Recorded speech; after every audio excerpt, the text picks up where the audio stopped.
தரும் நல் மருந்தே என் இயேசுவே, என் இயேசுவே.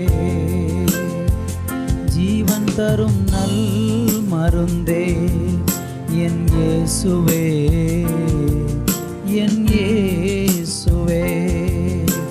வழியும் சத்தியமும் ஜீவனுமானவர், வழியும் சத்தியமும் ஜீவனுமானவர்.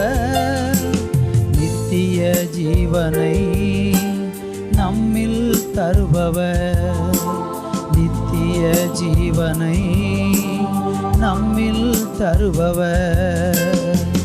ஜீவன் தரும் நல் மருந்தே என் இயேசுவே, என் இயேசுவே. ஜீவன் தரும் நல் மருந்தே என் இயேசுவே, என் இயேசுவே.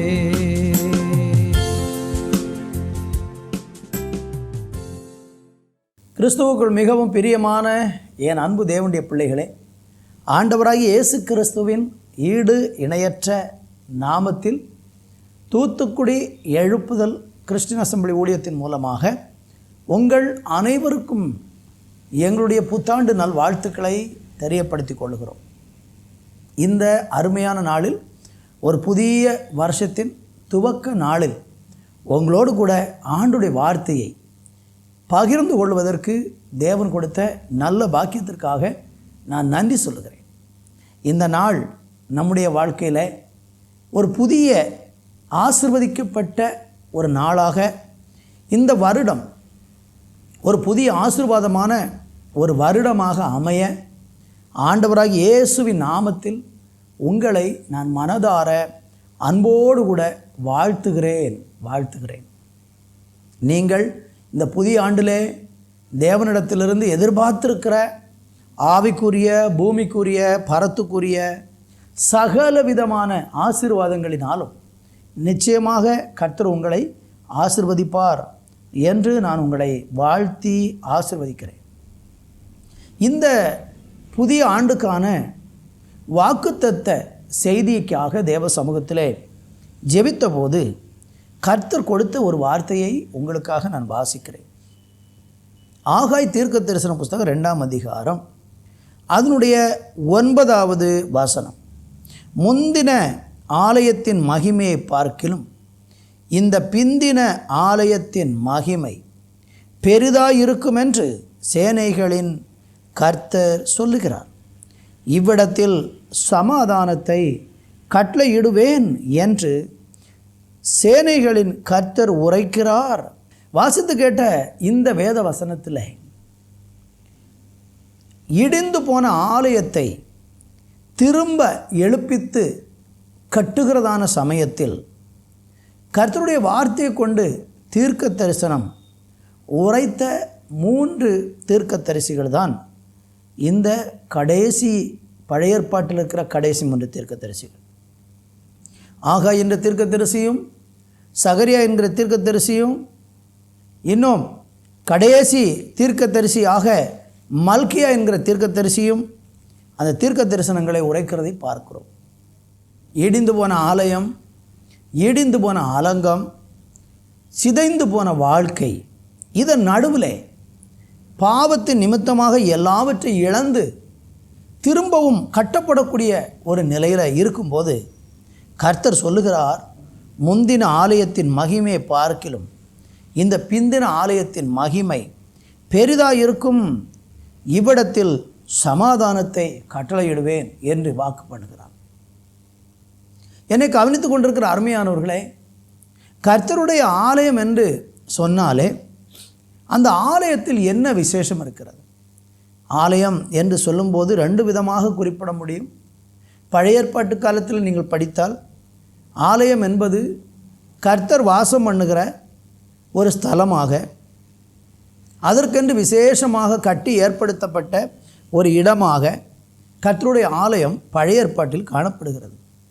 ஆனால் புதிய ஏற்பாட்டில் வாசிக்கும்போது அதையெல்லாம் அதிகமாய் தாண்டி நானும் நீங்களும் கர்த்தருடைய ஆலயமாக இருக்கிறோம் என்று ஆண்டவர் நம்மை குறித்து ஆலயமாக சொல்லுகிறார். இப்படி ரெண்டு விதமாய் சொல்லப்படுகிற இந்த ரெண்டு விதத்தில் உள்ள ஆலயமானாலும் சரிதான்.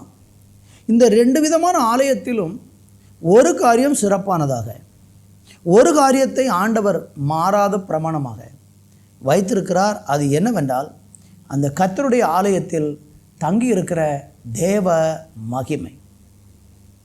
கர்த்தருடைய ஆலயத்திலே அவருடைய மகிமை இல்லை என்றால் அது கர்த்தருடைய ஆலயமாக இருக்காது. கர்த்தருடைய ஆலயத்தில் மகிமை தங்கியிருக்கும்போது அந்த மகிமை எப்பொழுதும் அங்கு இருக்கிற ஜனங்களுக்கு அது ஒரு மிகுந்த ஆசீர்வாதமாக இருக்கும். நீங்கள் 1 சாமுவேலின் புஸ்தகத்தில் 4:21-22 வசனங்களை படித்து பார்த்தால், ஏலி என்கிறதான ஆசாரியனுடைய நாட்களில் அவருடைய பிள்ளைகள் கர்த்தருக்கு விரோதமாக பாவம் செய்தது நிமித்தமாக கர்த்தருடைய ஆலயத்தில் இஸ்ரவேலின் அந்த மகிமையானது இஸ்ரவேலை விட்டும் ஆலயத்தை விட்டும் நீங்கி போயிற்று என்று பார்க்க முடிகிறது. என்னை கவனிக்கிற அருமையானவர்களே, கர்த்தருடைய ஆலயத்தில் விசேஷம் அதுதான், அவருடைய மகிமை அங்கே வாசம் பண்ணுகிறது. அந்த கர்த்தருடைய மகிமை மனிதனுடைய வாழ்க்கையை மாற்றுகிறது. நீங்கள் எவ்வளவுதான் உலக பிரகாரமான காரியங்களில் சந்தோஷப்பட்டு களி கூறுகிறவர்களாக இருந்தாலும், இந்த பூமிக்குரிய காரியங்களில் நீங்கள் எவ்வளவுதான் மகிழ்ச்சியாக இருக்க நினைச்சாலும், ஆண்டவருடைய சமூகத்திற்கு வந்து அவருடைய மகிமையை ஒரு மனுஷன் அனுபவிக்கும் போது அவனுடைய இருதயத்தில் இருக்கிற கவலை, அவனுடைய இருதயத்தில் இருக்கிற போராட்டங்கள், அவன் சந்திக்கிறதான பலவிதமான பிரச்சனைகளிலிருந்து அவன் ஜெயம் பெற்றவனாக ஆண்டவருக்காக நிற்க முடியும். இந்த வார்த்தையை கேட்டுக்கொண்டிருக்கிற என் அன்பு சகோதர சகோதரிகளே, உங்கள் வாழ்க்கையில் இன்றைக்கு பலவிதமான போராட்டங்கள் நடுவில், பிரச்சனைகள் நடுவில் நீங்கள் கடந்து செல்லுகிறீர்கள் என்றால், கர்த்தருடைய மகிமை உங்களை நிரப்பும்படிக்கு நீங்கள் இடம் கொடுப்பீர்கள் என்றால், கர்த்தருடைய மகிமை உங்களுக்குள்ளே வாசம் பண்ணுவதற்கு நீங்கள் அனுமதிப்பீர்கள் என்றால், கர்த்தருடைய மகிமை நம்மை விட்டு விலகி போகாதபடி நம்முடைய வாழ்க்கையை தேவனுக்கு கொடுப்போம் என்றால், அந்த மகிமையினால் வருகிற பலவிதமான ஆசீர்வாதங்களை நம்ம சுதந்திரிக்க முடியும். வேத புஸ்தகத்தில் நீங்கள் படித்தீங்கன்னா 2 நாளாம் புஸ்தகம் 5ஆம் அதிகாரம் 13-14 வாசிக்க முடிகிறது. அங்கே சொல்லப்பட்டிருக்கிற வார்த்தை, அவர்கள் ஒருமிக்க பூரிகைகளை ஊதி ஏகசத்தமாய் கர்த்தரை துதித்து ஸ்தோத்தரித்து பாடினார்கள். ஆசாரியர்கள் பரிசுத்த ஸ்தலத்திலிருந்து புறப்படுகையிலும் பாடகர் பூரிகைகள், தாளங்கள், கீத வாக்கியங்களுடைய சத்தத்தை தொனிக்க பண்ணி, கர்த்தர் நல்லவர், அவர் கிருபை என்றும் உள்ளது என்று அவரை ஸ்தோத்தரிக்கையிலும், கர்த்தருடைய வீடாகிய தேவாலயம் மேகத்தினால் நிரப்பப்பட்டது. அந்த மேகத்தின் நிமித்தம் ஆசாரியர் ஊழியம் செய்து நிற்கக்கூடாமற் போயிற்று. கர்த்தருடைய மகிமை தேவனுடைய ஆலயத்தை நிரப்பிற்று. என்னை கேட்டுக்கொண்டிருக்கிற அருமையான தேவனுடைய பிள்ளைகளை, இங்கே சாலமோன் முதலாக கட்டி உண்டாக்கின அந்த ஆலயத்தில் கர்த்தருடைய மகிமை இறங்கி வந்ததும், அந்த கர்த்தருடைய மகிமை அந்த ஆலயத்தில் தங்கியிருக்கிற காரியத்தை குறித்த ஒரு தெளிவான காரியம் விளக்கம் இங்கே சொல்லப்பட்டிருக்கிறது. என்னை கேட்டுக்கொண்டிருக்கிற அருமையானவர்களே, இந்த உலகத்தில் நம்ம வாழும்போது தேவனுடைய மகிமையும் அவருடைய அளவற்ற பிரசன்னமும் தான் நம்முடைய வாழ்க்கையவே முற்றிலுமாக மறுரூபமாக்குகிறது. அந்த தேவனுடைய மகிமை நம்ம வாழ்க்கையில் எப்படிப்பட்ட நன்மைகளையெல்லாம் செய்யும் என்று அதே 2 நாளாம் புஸ்தகத்தில் 7ஆம் அதிகாரம் 15வது வசனத்தை நான் வாசிக்கிறேன்.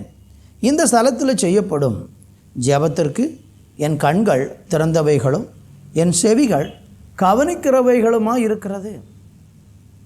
கர்த்தருடைய மகிமையை யாரெல்லாம் தங்களுடைய வாழ்க்கையில் அனுபவிக்கிறார்களோ, அந்த முதல் நூற்றாண்டில் அல்லது முதல் காலத்தில் ஆலயத்தை கட்டி உண்டாக்கின சமயத்தில் கர்த்தர் சொல்கிறாரு, என்னுடைய மகிமையான ஆலயத்தில் நீங்கள் ஜெபம் பண்ணும்போது உங்கள் ஜெபத்துக்கு என் கண்கள் திறந்தவைகளும் செவிகள் கவனிக்கிறவைகளுமா இருக்கிறது என்று சொல்கிறார். என்னை கேட்டுக்கொண்டிருக்கிற அருமையானவர்களே, கர்த்தருடைய மகிமை ஒரு மனிதனுக்குள்ளே வரும்போது, அல்லது ஒரு மனுஷன் கர்த்தருடைய மகிமை அனுபவிக்கும் போது, அந்த மனுஷனுடைய வாழ்க்கையில் அவன் பண்ணுகிறதான ஜபங்கள் தேவ சமூகத்தில் வந்து எட்டுகிறது. நீங்கள் கர்த்தருடைய மகிமையை விரும்பி பாருங்கள். முந்தின ஆலயத்தின் மகிமையை பார்க்கிலும் பிந்தின ஆலயத்தின் மகிமை பெரிதாக இருக்கும் என்று கர்த்தர் சொன்னார் அல்லவா? அந்த கர்த்தருடைய மகிமையை யாரெல்லாம் தன்னுடைய வாழ்க்கையில் அனுபவிக்கிறார்களோ, கர்த்தருடைய ஆலயத்தில் போய் தேவனை ஆராதிக்கிறதன் மூலம் அந்த பிரசன்னத்தை அனுபவிக்கிறார்களோ, அப்படிப்பட்ட மனிதர்களுடைய ஜபங்களுக்கு ஆண்டவர் பதில் கொடுப்பார். நீங்கள் அடுத்து முந்தின வசனத்தை படித்தீங்கன்னா, என் நாமம் தரிக்கப்பட்ட என் ஜனங்கள் தங்களை தாழ்த்தி ஜெபம் பண்ணி என் முகத்தை தேடி தங்கள் பொல்லாத வழிகளை விட்டு திரும்பினால், அப்பொழுது பரலோகத்தில் இருக்கிற நான் கேட்டு அவர்கள் பாவத்தை மன்னித்து அவர்கள் தேசத்திற்கு க்ஷேமத்தை கொடுப்பேன். அப்போ தேவனுடைய சமூகத்தில் வந்து அவருடைய மகிமையை அனுபவிக்கிற மனிதர்களுக்கு பாவங்கள் மன்னிக்கப்படுகிறது. அவர்களுடைய ஜபங்கள் தேவ சமூகத்தில் கேட்கப்படுகிறது. உங்கள் வாழ்க்கையில் அநேக நேரங்களில் நீங்கள் ஜெபம் பண்ணி பதில் வராமல் இருக்கிறதா? கர்த்தருடைய மகிமைக்கு முன்பாக போய் உங்களை தாழ்த்தி பொல்லாத வழிகளை விட்டு விலகி தேவனுடைய முகத்தை நம்ம தேடும்போது அந்த கர்த்தருடைய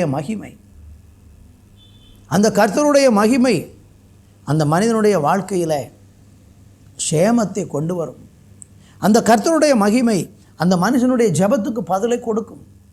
இன்றைக்கு உங்கள் வாழ்க்கையில் ஜெபத்துக்கு பதில் வராமல் இருக்கிறது என்றால், கடந்த வருடங்களெல்லாம் நீங்கள் நிறைய ஜெபம் பண்ணியிருக்கிறீங்க, உங்கள் ஜெபத்துக்கு இன்னும் பதில் வராமல் இருக்கிறது என்றால் கலங்க வேண்டாம். இந்த நாளில் தேவ சமூகத்தில் ஒரு தீர்மானம் எடுங்கள். நான் தேவனை நோக்கி ஜெபிக்க போகிறேன் என்று சொல்லி இந்த ஆண்டில் நீங்கள் தீர்மானம் எடுத்து பாருங்கள். வேத வசனத்தின்படி நான் உங்களுக்கு சொல்ல விரும்புகிறேன், அந்த கர்த்தருடைய மகிமையானது உங்கள் ஜெபங்களுக்கு பதிலை கொண்டு வரும். புதிய வருஷம், இந்த புத்தாண்டில் நீங்கள் எதிர்பார்த்து கொண்டிருக்கிறீர்கள் அல்லவா? நீங்கள் நன்மையை எதிர்பார்த்து கொண்டிருக்கிறீர்கள் அல்லவா? இந்த ஆண்டாகிலும் நான் ஜெபித்த ஜெபங்களுக்கு எனக்கு பதில் வர வேண்டும் என்று காத்திருக்கிறீர்கள் அல்லவா? உங்களுடைய காத்திருக்கிறதுக்கான பலனை தேவனுடைய மகிமை உங்கள் வாழ்க்கையில் கொண்டு வரும். Praise the Lord. இன்னும் நீங்கள் படித்தீங்கன்னா, அதே 2 நாளாகம புஸ்தகத்தில் 6ஆம் அதிகாரம் ஸ்தோத்திரம் 28 நம்ம வாசிக்கும்போது அங்கு கர்த்தர் என்ன சொல்லுகிறார் பாருங்கள். தேசத்தில் பஞ்சம் உண்டாகிற போதும், கொள்ளை நோய் உண்டாகிற போதும், வறட்சி, சாவி, வெட்டுக்கிளி, பச்சைக்கிளி உண்டாகிற போதும், அவர்களுடைய சத்துருக்கள் அவர்கள் வாசம் செய்கிற தேசத்தில் அவர்களை முற்றுகை போடுகிற போதும், யாதொரு வாதையாகிலும் யாதொரு வியாதியாகிலும் வருகிற போதும். நீங்கள் தொடர்ந்து கீழே படித்து பாருங்கள். அதில் 32 ஆண்டவர் சொல்கிறாரு, உம்முடைய ஜனமாகிய இஸ்ரவேல் ஜாதி அல்லாத அந்நிய ஜாதியார் உம்முடைய மகத்துவமான நாமத்தின் நிமித்தம், உம்முடைய பலத்த கரத்தின் நிமித்தமும், ஓங்கிய உம்முடைய புயத்தின் நிமித்தமும் தூர தேசங்களிலிருந்து வந்து இந்த ஆலயத்துக்கு நேராக விண்ணப்பம் பண்ணினால்.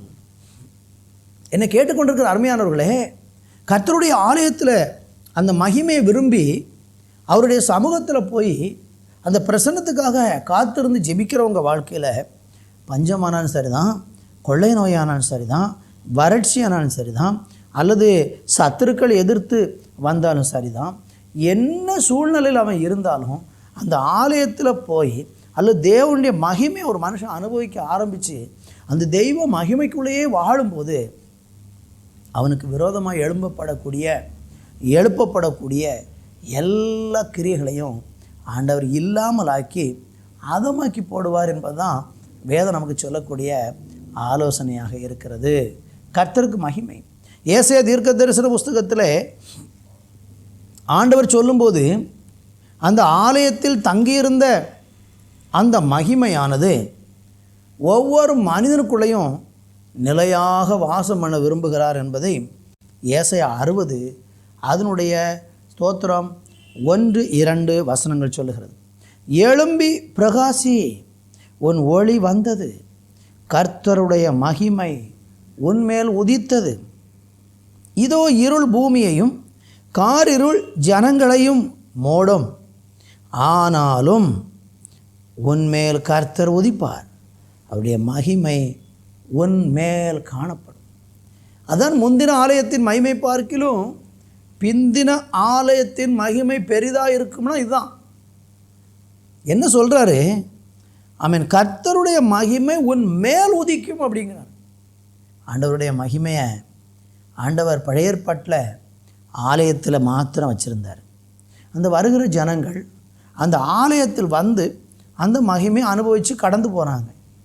ஆனால் புதிய ஏற்பாட்டு காலத்தில் இருக்கிற உங்களுக்கும் எனக்கும் அவருடைய மகிமை நம்ம மேலே தங்கும்னு சொல்கிறார். அவருடைய மகிமை நம்ம மேலே வாசம் பண்ணும்னு சொல்கிறார். என்னை கேட்டுக்கொண்டிருக்கிற என் அன்பு சகோதர சகோதரிகளே, தேவனுடைய பிள்ளைகளே, உங்கள் மேலே கர்த்தருடைய மகிமை தங்கும் என்று ஆண்டவர் இந்த புதிய வருஷத்தில் வாக்கு பண்ணுறார். நீங்கள் அந்த மகிமைக்காக ஜெபம் பண்ணுங்க. எனக்கு இந்த உலகத்தில் எது சொத்து சுகங்கள் இல்லாட்டாலும், நான் பெரிய ஐஸ்வர்யத்தையும் பெரிய செல்வ செழிப்பை இந்த உலகத்தில் நாம் பெறாட்டாலும், இந்த 2026 வருஷத்தில் நான் கர்த்தருடைய மகிமை அனுபவிக்க வேண்டும், கர்த்தருடைய வல்லமை அனுபவிக்க வேண்டும், கர்த்தருடைய பிரசன்னத்தை நான் அதிகமாக அனுபவிக்க வேண்டும், என் மேலே கர்த்தருடைய மகிமை தங்கி இருக்கணும். இந்த மகிமையை வாஞ்சித்து வாஞ்சித்து வாஞ்சித்து யாரெல்லாம் இந்த ஆண்டில் ஆண்டவருடைய சமூகத்தில் காத்திருக்கிறாங்களோ, அப்படிப்பட்ட தேவனுடைய பிள்ளைகளுடைய வாழ்க்கையில் நீங்கள் பெரிய மாற்றத்தை அனுபவிக்க போகிறீங்க. உங்கள் குடும்பங்களுக்குள்ள பெரிய செழிப்பை அனுபவிக்க போகிறீங்க. உங்களுக்கு இதுவரையிலும் கிடைத்திராத பல ஆசீர்வாதங்கள் நீங்கள் தேவனுடைய மகிமையினாலே நிரம்பி வாழ்வதை விரும்பி ஜெபிக்கும் போது கர்த்தர் உங்களுக்கு அந்த மகிமையை விளங்க பண்ணுவார், ஆசீர்வாதங்களை விளங்க பண்ணுவார். இந்த 2026 ஒரு மகிமையின் ஆண்டாக கர்த்தர் உங்களுக்கு வாக்கு பண்ணுறார். கர்த்தருக்கு ஸ்தோத்திரம் உண்டாவதாக. இந்த ஆண்டு கூட ஜெபிக்கும் போது ஆண்டவர் உணர்த்தின ஒரு விஷயம் என்னென்னா, இந்த ஆண்டு மகிமையின் ஆண்டாக இருக்க போகிறது. இதுவரையிலும் இல்லாத அளவுக்கு கர்த்தருடைய மகிமை முந்தின ஆலயத்தில் இருந்த மகிமையை பார்க்கிலும் பிந்தின ஆலயத்தின் மகிமை பெரிதாக இருக்கும் என்று சொன்னாரே, அதே பிரகாரமாக நீங்கள் இந்த நாட்களில் தேவ சமூகத்தில் போய் காத்திருந்து ஜெபித்து பாருங்கள். அந்த மகிமை உங்கள் வாழ்க்கையில் ஆமேன் பெரிய காரியங்களை செய்ய போகிறது. இன்னும் அதே 60ஆம் அதிகாரத்தில் 7வது வசனம் சொல்லுகிறது, கேதாரின் ஆடுகளெல்லாம் உன்னிடத்தில் சேர்க்கப்படும், நெபாயத்தின் கடாக்கள் உன்னை சேவித்து அங்கீகரிக்கப்பட்டதாய் என் பலிபீடத்தின் மேல் ஏறும், என் மகிமையின் ஆலயத்தை மகிமைப்படுத்துவேன். இந்த நாட்களில் கர்த்தர் நமக்கு சொல்லுகிற வார்த்தை அதுதான். ஆலயத்தை நான் மகிமைப்படுத்த போகிறேன், ஊழியங்களை மகிமைப்படுத்த போகிறேன், சபைகளை மகிமைப்படுத்த போகிறேன். இந்த நாட்களிலும் இல்லாத அளவுக்கு இந்த நாட்களில் சபையில் ஆண்டவருடைய மகிமை அளவில்லாமல் வெளிப்பட போகிறது. அது எல்லாருக்கும் அந்த பாக்கியம் கிடைக்குமா என்று எனக்கு தெரியாது. யாரெல்லாம் அந்த மகிமையை வாஞ்சிக்கிறார்களோ, அந்த மகிமை யாரெல்லாம் விரும்புகிறார்களோ, எந்தெந்த சபை எந்தெந்த மக்கள் எங்களுக்கு தேவனுடைய மகிமை அளவில்லாமல் எங்கள் மேலே ஊற்றப்படணும்னு காத்திருந்து எதிர்பார்க்குறாங்களோ, அவங்க மேலே அந்த மகிமையை இந்த நாட்களில் கர்த்தர் விளங்க பண்ண போகிறார். அப்போஸ்தலர் நடவடிக்கைகளின் புஸ்தகத்தில் 2ஆம் அதிகாரத்தில் படிக்கும்போது தான் முதல் ஆதி திருச்சபையின் மேலே ஆண்டவருடைய மகிமை ஊற்றப்பட்டது. அங்கே நீங்கள் வாசித்து பார்த்தீங்கன்னா 2:4 இப்படி சொல்கிறது, அவர்கள் எல்லாரும் பரிசுத்த ஆவியினால் நிரப்பப்பட்டு ஆவியானவர் தங்களுக்கு தந்திருந்த வரத்தின்படியே வெவ்வேறு பாஷைகளிலே பேசத் தொடங்கினார்கள். அருமையான தேவனுடைய பிள்ளைகளே, புதிய ஏற்பாட்டு திருச்சபையில் கர்த்தருடைய மகிமை ஊற்றப்பட்டது. யோவேல் 2:28 ஆண்டவர் வாக்கு பண்ணின கடைசி காலத்தில் மாம்சமான யாவர் மேலும் என் ஆவியை ஊற்றுவேன் என்று சொன்ன அந்த வார்த்தையின்படி புதிய ஏற்பாட்டு திருச்சபை ஆரம்பமான போது அந்த புதிய ஏற்பாட்டு திருச்சபைக்கு தேவன் அவருடைய மகிமையை கொடுத்தார். அந்த மகிமை தான் அந்த சபையை, புதிய ஏற்பாட்டு சபையை பெரிய அளவில் ஒரு எழுப்புதலுக்குள்ளே கொண்டு சென்றது. இந்த மகிமை ஊற்றப்பட்டதுக்கு அப்புறம் பரிசுத்த ஆவி என்கிற மகிமை ஆதி திருச்சபையின் மேல் ஊற்றப்பட்ட பிறகு அந்த மகிமை ஜனங்களுக்குள்ள பெரிய மறுரூபத்தை உண்டாக்கியது. என்னை வார்த்தையை கேட்டுக்கொண்டிருக்கிற அருமையான தேவனுடைய பிள்ளைகளே, நீங்கள் இந்த நாட்களிலே பரிசுத்த ஆவியின் நிறைவை பெற வேண்டியது அவசியம். பரிசுத்த ஆவி உங்களுக்குள் வரும்போது நீங்கள் பலனடைந்து எருசலேமிலும் யூதேயாவிலும் சமேரியா முழுவதிலும் பூமியின் கடைசி பரியந்தமும் எனக்கு சாட்சியாக இருப்பீர்கள் என்று அப்போஸ்தலர் 1:8 ஆண்டவர் சொன்னாரே. அந்த வார்த்தையின்படி கர்த்தருடைய மகிமையை யார் வாஞ்சிக்கிறாங்களோ, கர்த்தருடைய மகிமையை யார் விரும்புகிறாங்களோ, ஆண்டுடைய பாதத்தில் போய் அமர்ந்திருந்து இயேசுவே தேவனே உம்முடைய ஆவியினால் என்னை நிரப்பும் என்று யாரெல்லாம் அதிகம் அண்டாடி ஜெபம் பண்ணி கர்த்தருடைய மகிமையில் நிரப்பப்படுறாங்களோ அவங்க மூலம் ஆண்டவர் இந்த ஆண்டில் பெரிய காரியங்களை செய்ய போகிறார். நீங்கள் எதிர்பார்ப்போடு இவ்வளவு நாள் நீங்கள் ஜெபித்த பல காரியங்களையெல்லாம் ஓரமாக வைத்துவிட்டு தேவ மகிமைக்காக சபையாக சேர்ந்து ஜெபிக்க ஆரம்பிங்க. சபையாக கூடி ஜெபிக்க ஆரம்பிங்க. உங்கள் குடும்பத்துக்குள்ள கர்த்தருடைய மகிமை வரணும்னு ஜெபம் பண்ணுங்க. உங்கள் தனிப்பட்ட வாழ்க்கையில் கர்த்தருடைய மகிமை வர வேண்டும் என்று நீங்கள் விரும்பி ஜெபம் பண்ணுங்க. ஒரு மனுஷனுடைய வாழ்க்கையை அவருடைய மகிமையினால் ஆண்டவர் நிரப்பும்போது அவன் ஆமேன் ஆசீர்வதிக்கப்படுகிறான். புதிய ஏற்பாடு இந்த அப்போஸ்தலர் நடவடிக்கைகள் முழுவதும் 28 அதிகாரங்களிலையும் இதற்கு இன்னொரு பெயர் வேத பண்டிதர்கள் இப்படி சொல்லுவாங்க, இது அப்போஸ்தலர் நடவடிக்கைகள் அப்படின்னு ஒரு தலைப்பு கொடுத்திருந்தாலும் இது முழுவதும் பரிசுத்த ஆவியின் நடவடிக்கைகள் என்று தான் சொல்ல முடியும். ஏனென்றால் இந்த பரிசுத்த ஆவியானவர் 2ஆம் அதிகாரத்தில் வந்த பிறகு அதனுடைய விளைவு தான் மீதமுள்ள ஸ்தோத்திரம் 26 அதிகாரங்களில் சொல்லப்பட்டிருக்கு.